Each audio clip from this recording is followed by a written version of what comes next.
ओम शांति। अच्छे कर्म का फल कितने दिनों के बाद मिलता है और पाप की कमाई कब तक ठहरती है? आज दुनिया में अधिकतर लोगों का विश्वास उठ चुका है अच्छे कर्मों से। अधिकतर लोग यही कहते हैं कि अच्छे कर्म करने से कुछ नहीं होता है। जो अच्छे कर्म करते हैं वो दुखी रहते हैं और जो पाप करते हैं वो सुखी रहते हैं। लेकिन यह सत्य नहीं है। आज हम जानेंगे कि अच्छे कर्मों का फल कितने दिनों के बाद मिलता है और बुरे कर्म का हिसाब कब होता है, ये जानते हैं। इस बात में देखिए कोई संदेह नहीं कि अच्छे बुरे कर्मों का फल और कुफल हमें एक दिन भोगने को जरूर मिलता है। वो अलग बात है कि किसी कर्म का हिसाब तुरंत हो जाता है और किसी का परिणाम देरी से आता है, लेकिन मिलता ज़रूर है। वो परिणाम लौट कर के आता ज़रूर है, इसमें कोई संशय नहीं है। ये सभी जानते हैं कि क्रिया की प्रतिक्रिया ज़रूर होती है। अब आज बात करते हैं कि आपके जो अच्छे कर्म होते हैं, उन अच्छे कर्मों का फल कितने दिन के बाद मिलता है और बुरे कर्म का हिसाब कब होता है। आइए आज जानते हैं इस वीडियो के माध्यम से। देखिए किसी शहर में एक भगवत सहद नाम के एक युवक रहते थे, जो एक छोटे से पद पर गवर्नमेंट की जॉब करते थे, जिससे उनके परिवार का गुजारा चल रहा था। उनकी एक 8 साल की इकलौती बेटी थी, जिनका जिसका नाम था गुंजन। और गुंजन ने थोड़े दिन पहले ही स्कूल की शिक्षा प्राप्त की थी। भगवत शरण अपनी लाडो बिटिया को बहुत प्यार करते थे। एक दिन की बात है, भगवत शरण टहलते हुए एक किताबों की दुकान पर पहुंच गए। वे अपने मनपसंद की किताबें देख रहे थे, तभी उनकी नज़र दुकान से बाहर सड़क पर गई, जहां एक लड़का कुछ किताबें रख करके बेच रहा था। वो लड़का सड़क पर गुजरने वाले हर व्यक्ति को रोक करके उनसे किताबें खरीदने का आग्रह करता था। जब कोई किताब लिए बिना ही उसके यहाँ से चला जाता था, तो वो लड़का थोड़ा मायूस हो जाता था। भगवत शरण काफी देर तक ये नज़ारा देखते रहे। फुटपाथ पर दुकान लगाकर किताबें बेचने वाले उस लड़के को देखना कोई नई बात नहीं थी। अक्सर ऐसे बहुत से लोगों को सड़क किनारे दुकान लगाकर पहले भी किताबें लगाकर बेचते हुए देखा था। वो एक आम बात थी, लेकिन किताबें ना बिकने पर, जब वो बेचता था किताबें ना बिकने पर, और जो चेहरे पर निराशा होती थी उस लड़के की, वो कोई सामान्य नहीं थी। वो हर बार एक नई उम्मीद के साथ राह चलते मुसाफिरों को रोकता और उनसे अपनी किताबें लेने का आग्रह करता, लेकिन वो निराश तो तब हो जाता जब कोई उससे किताबें नहीं खरीदता था। भगवत शरण उसकी निराशा को समझ रहे थे, काफी देर तक उसकी हरकत पर नजर बनाए हुए थे। जब उनसे नहीं रहा गया, तो उन्होंने दुकान से तो किताबें नहीं ली और सीधे जाकर के उस लड़के के पास पहुंच गए, जो सड़क पर किताबें बेच रहा था। और उस लड़के के पास पहुंच गए। वो लड़का सामान्य सी जनरल नॉलेज की किताबें बेच रहा था। भगवत शरण को अपने पास आया देख उस लड़के के मन में एक उम्मीद जागी कि हो ना हो ये मुझसे किताबें जरूर ले लेंगे, इसलिए मेरे पास आए हैं। पहले की तरह वो उन्हें भी किताबें दिखाने लगा। लड़के के मन में एक ऊर्जा थी, उम्मीद की नई उमंग जागी।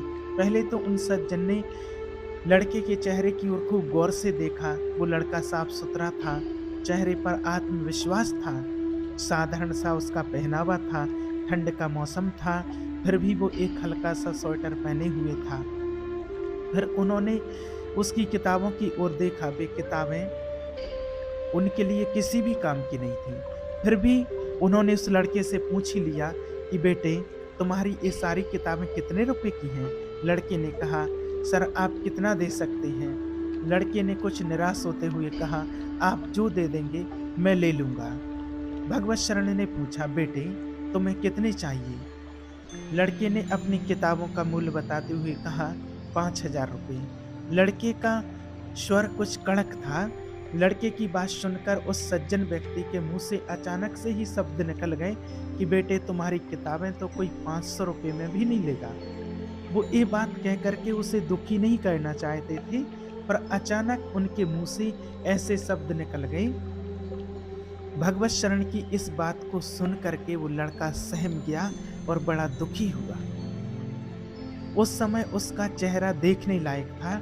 ऐसा लग रहा था जैसे ढेर सारी निराशा किसी ने उसके चेहरे पर उड़ेल दी हो। हमारे धर्म में बताया जाता है कि किसी की मदद ना कर सको तो उसे निराश मत करो। किसी का दुख दूर ना कर सको तो उसे दुखी भी मत करो। किसी की पीड़ा ना हर सको तो उससे बिल्कुल दर्द भी मत दो। किसी का अच्छा ना कर सको तो उसके साथ कभी बुरा मत करो।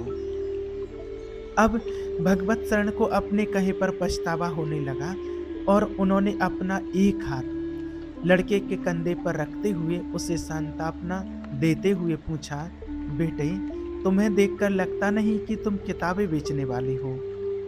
इस समय तो तुम्हारी उम्र पढ़ने लिखने की है। तुम किस मजबूरी में किताबें बेच रहे हो? मुझे साफ साफ बताओ, तुम्हें किस चीज की जरूरत है? भगवत शरण के पूछने पर उस लड़के की आंखें भर आईं और उसके अंदर की निराशा फूट कर के बाहर आ गई। वो अपनी मजबूरी को अंदर नहीं रोक सका और लड़का कुछ रुआसे से स्वर में उन सज्जन से कहने लगा कि सर, मैं पढ़ाई अपनी कॉलेज की पूरी कर चुका हूँ। मेरे पिता एक होटल में मजदूरी करते हैं। मेरा मेडिकल में चयन हो गया है। अब उसमें प्रवेश के लिए मुझे पैसों की ज़रूरत है। थोड़े पैसे तो मेरे पिताजी कर देंगे, पर सारा इंतजाम वे नहीं कर सकते। इसलिए मैं यहाँ फुटपाथ पर किताबें बेच रहा हूँ। यदि किताबें बिक जाएंगी तो मेरा कैरियर बर्बाद होने से बच जाएगा। सज्जन व्यक्ति ने दिलासा देते हुए उसका नाम पूछा। लड़के ने बताया कि उसका नाम अमर विश्वास है। भगवत शरण ने कहा कि बेटे, तुम्हारा नाम विश्वास है, फिर भी दिल छोटा करते हो। कितना पैसा चाहिए तुम्हें? लड़के ने बड़ी धीरता के साथ बताया, सर 5,000 रुपये मुझे चाहिए। 5,000 रुपये में मेरा काम चल जाएगा। तब भगवत शरण ने उससे पूछा, बेटे, यदि मैं तुम्हें 5,000 रुपये दे दूं तो तुम क्या उन्हें वापस कर पाओगे? लड़के ने कहा, सर, आपने ही तो कहा था कि मेरा नाम विश्वास है। आप मुझ पर विश्वास कर सकते हो। मैं पिछले 4 दिन से यहाँ आता हूँ। आप पहले व्यक्ति हैं जिन्होंने इतना सब कुछ मुझसे पूछा, वरना तो कोई यहाँ रुकता नहीं है। यदि इतने पैसों का इंतजाम नहीं हो पाया तो मैं भी किसी होटल में आपको कप प्लेट धोता हुआ मिलूंगा। लड़के की आंखों में उसके भविष्य के डूबने की चिंता थी। लड़के की दीनता भरी बातों को सुनकर भगवत शरण के दिल में दया जागने लगी। उनका हृदय कह रहा था, इस लड़के की सहायता करके इसका भविष्य अंधेरे में डूबने से बचा लूं, पर दिमाग ये कह रहा था कि कहीं मैं किसी जाल साजिश का शिकार तो नहीं हो रहा हूँ। क्या पता ये लड़का मुझे इस तरह की बातें सुना करके ठगना चाहता हो। अक्सर ऐसे लोग बहुत से घूमते रहते हैं। मजबूरी वाला तो कोई कोई बिरला ही होता है। अंत में उन्होंने अपने दिल की सुनी, दिमाग को पीछे छोड़ दिया। उन्होंने अपनी जेब से 5,000 रुपये निकाले और गिनकर उस लड़के को पकड़ा दिए। 5,000 रुपये उस समय उनके लिए बहुत मायने रखते थे। फिर भी उन्होंने उस लड़के की बातों पर विश्वास करके उसे वो पैसे दे दिए। उनके दिल ने उसके भविष्य को अंधेरे में जाने से बचा लिया। भगवत शरण कहने लगे, बेटे, मैं नहीं जानता कि तुम्हारी बातों में कितनी सच्चाई है, लेकिन तुम्हारी बातें सुन करके मेरा दिल कह रहा है कि तुम्हारी मदद करनी चाहिए। तुमसे 4-5 साल छोटी मेरी एक छोटी सी बेटी है।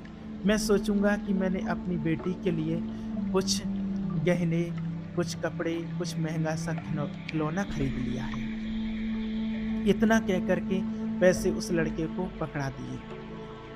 पकड़े पाकर के लड़का बहुत भावुक हो गया।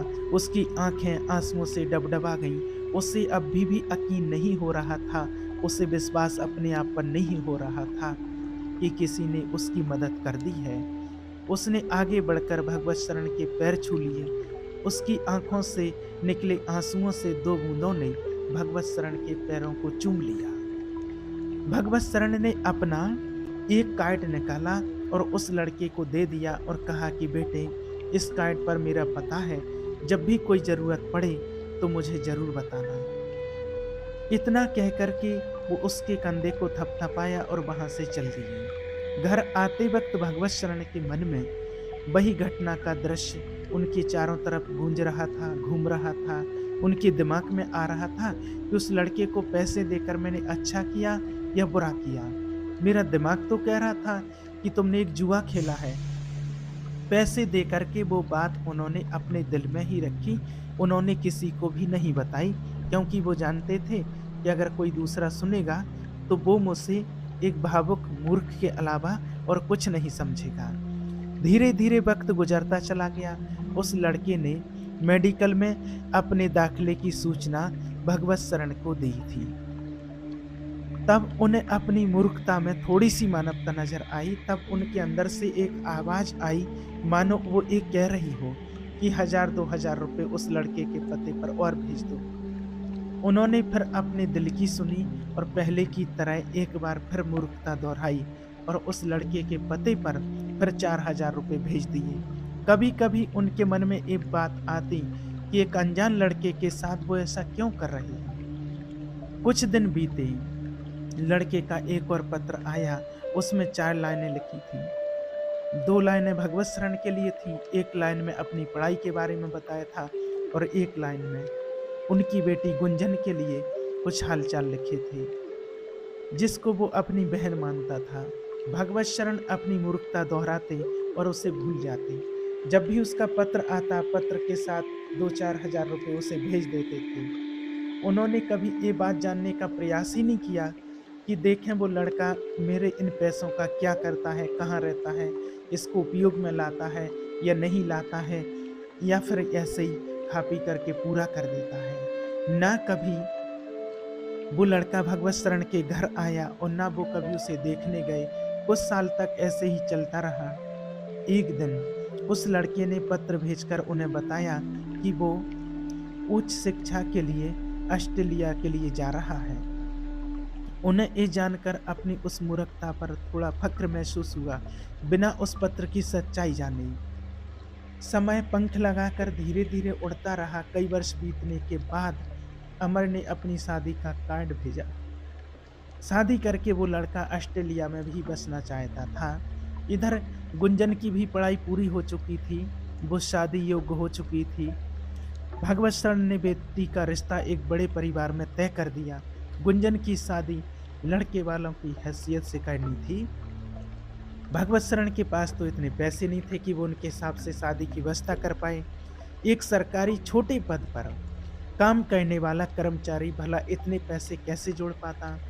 भगवत शरण ने बेटी की शादी का कार्ड उस लड़के को भी भेज दिया। भगवत शरण इधर शादी का सारा प्रबंध कर रहे थे, तभी उनके हाथ एक लिफाफा लगा। वो लिफाफा अनजान था। उस पर भेजने वाले का नाम पड़ा था अमर विश्वास। ये वही लड़का था जिससे मिले हुए उन्हें वर्षों बीत चुके थे। उन्होंने जब लिफाफा खोल करके देखा तो उसके अंदर से $1,00,000 का चेक निकला और उसमें एक चिट्ठी थी, जिसे देख करके भगवत शरण चकित रह गई। इतनी बड़ी राशि उन्होंने अपनी पूरी जिंदगी में नहीं कमाई होगी। जल्दी से उन्होंने चिट्ठी खोली और एक सांस में सारा पत्र पढ़ डाला। वो पत्र उन्हें अचंभित कर गया।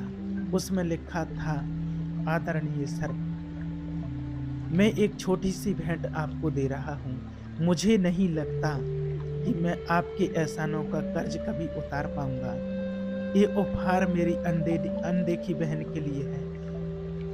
घर वालों को सभी को मेरा प्रणाम। पत्र पढ़ते ही वर्षों पहले की घटना भगवत शरण की आंखों में फिल्म की तरह चलने लगी। वर्षों पहले किताबें बेचते हुए लड़के को देखा था, जिसे उन्होंने 5000 रुपए दिए थे।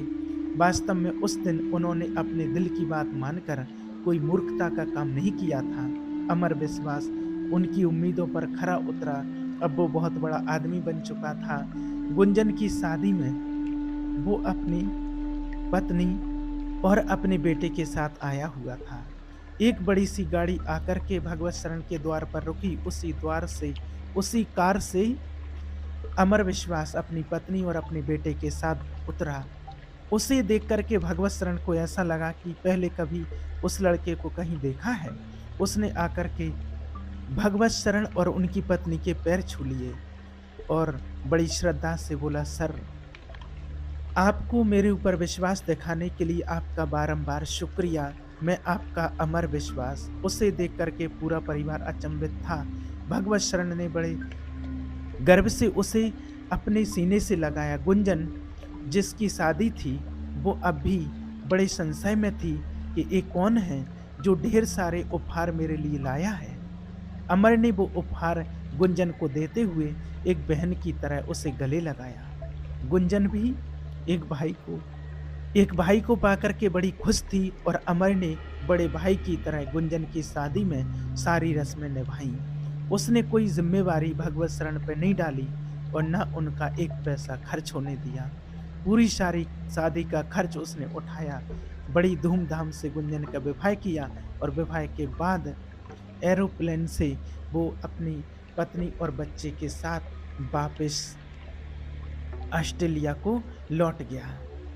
उसके जाने पर सबकी आंखें नम थीं। भगवत शरण को अपनी उस मूर्खता पर एक बार फिर से बड़ा गर्व हुआ। इसलिए कहते हैं कि जीवन में उतार-चढ़ाव तो आते ही रहते हैं। उन उतार-चढ़ाव के बीच आपने क्या-क्या खोया और क्या-क्या पाया अपने जीवन में, ये बड़ी महत्वपूर्ण बात होती है। अच्छे कर्मों का परिणाम भले ही देरी से आए, लेकिन एक ना एक दिन आता ज़रूर है। और अन्याय के द्वारा, अधर्म के द्वारा, पाप के द्वारा कमाई हुई संपत्ति केवल कुछ ही समय तक ठहरती है और थोड़ा समय बीतने के बाद वो अपना ब्याज सहित लेकर के नष्ट हो जाती है, चली जाती है। इसलिए विश्वास कीजिए ईश्वर के ऊपर और अपने कर्म के ऊपर और अच्छे कर्म कीजिए। अच्छे कर्म का फल एक ना एक दिन आपको मिलता ज़रूर है। थोड़ा-सा समय ज़रूर लग जाता है और बुरे कर्म का फल भी मिलता है, उसमें भी कभी-कभी समय लग जाता है, लेकिन कर्म का फल अच्छा हो या बुरा हो, सभी को मिलता ज़रूर है। ओम शांति।